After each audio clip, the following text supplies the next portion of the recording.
Ang Kalawakan, isang malawak at mahiwagang lugar. Magandang araw mga kaibigan.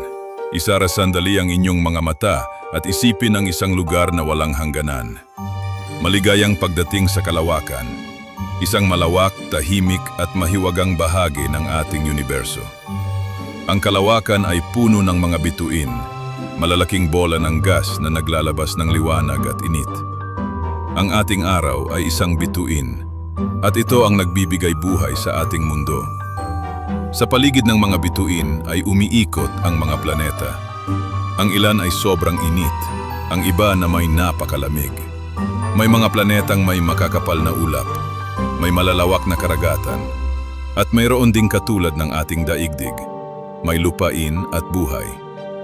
Ngunit hindi lang planeta ang matatagpuan sa Kalawakan.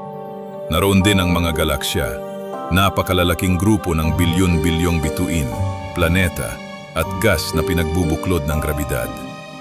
Ang ating mundo ay bahagi ng Milky Way Galaxy, isa lamang sa napakaraming galaksya sa universo. At sa gitna ng Kalawakan, naroon ang mga misteryong patuloy na pinag-aaralan ng mga siyentipiko. Mga black hole na may napakalakas na puwersa, dark matter na hindi natin nakikita, at dark energy na nagpapalawak sa universo. Sa kabila ng lahat ng hiwaga, patuloy ang tao sa pagtuklas at pag-unawa sa Kalawakan. Ang Kalawakan ay paalala kung gaano tayo kaliit, ngunit kung gaano rin kalaki ang ating kakayahang mang-arap at magtanong. Maraming salamat sa pagsama sa aming paglalakbay sa Kalawakan. Hanggang sa susunod na pagtuklas.